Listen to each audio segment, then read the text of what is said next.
वैज्ञानिकों ने एक विशाल टिड्डी पाला।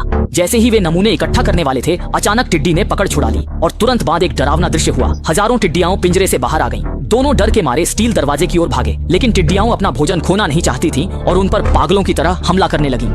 क्यांग भाई को एहसास हुआ कि अगर ऐसा चलता रहा तो मौत तय है, इसलिए कीटनाशक चालू की। घबराहट में दरवाजा खोलने वाला बैंड खो गया। या तो टिड्डियां काटेंगी या जहर से मरना पड़ेगा। अच्छी बात यह रही कि ऐन वक्त पर बैंड मिल गया। मरने से पहले स्टील का दरवाजा खोल दिया, जान बच गई। इसी समय जब फंग ब्याओ ने देखा कि टिड्डियां काबू से बाहर हैं, तो कंपनी के टिड्डियों की परवरिश के रहस्य को बचाने के लिए ग्रिलिंग डिवाइस चालू कर टिड्डियों को मारना पड़ा। लेकिन उन्हें हैरानी तब हुई जब नई टिड्डियां आग में नहीं जली, बल्कि उच्च तापमान से उनके जीन बदल गए और उनकी संख्या तेजी से बढ़ने लगी। इसके बाद टिड्डियां वेंटिलेशन पाइप से झुंड में बाहर निकल आईं। जल्द ही लाखों टिड्डियां एक छोटे कस्बे में पहुंच गईं। दो बच्चों ने यह देखा और तुरंत भागे, एक पुराने गोदाम में छिप गए। उन्हें लगा वे अब सुरक्षित हैं, लेकिन तभी एक विशाल टिड्डी उड़ती हुई आ गई। जब उन्होंने देखा कि टिड्डी चींटी से भी बड़ी है, छोटा भाई आगे बढ़ा और लोहे की बाल्टी से उसे ढकने की कोशिश की, लेकिन उसका दुबला शरीर टिड्डी का सामना नहीं कर सका और दोनों भाई बहन मारे गए। यह घटना जल्दी ही स्थानीय पुलिस का ध्यान आकर्षित कर लेती है। इसी दौरान बोमी खेतों का निरीक्षण कर रही थी। तभी उसने देखा कि खेतों की फसलें टिड्डियों ने पूरी तरह चट कर दी थी। हैरानी की बात यह थी कि सिर्फ सांग ब्याओ के खेतों को कोई नुकसान नहीं हुआ था। पुलिस अधिकारी बोमी गड़बड़ महसूस की।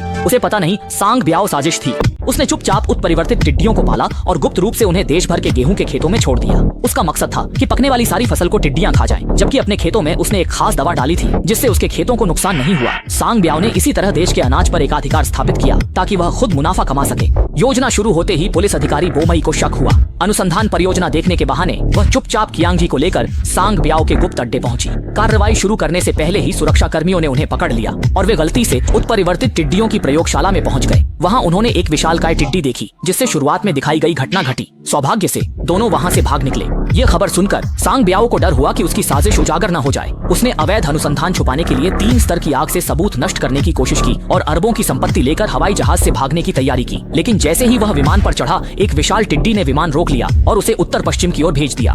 खेतों को सामान्य बनाने के लिए बोमई विशेषज्ञों की टीम खेतों में लौटी और टिड्डियों पर शोध जारी रखा। विशेषज्ञों की कोशिशों के बाद उत्परिवर्तित टिड्डियां सामान्य लौट आईं। यहीं पर फिल्म समाप्त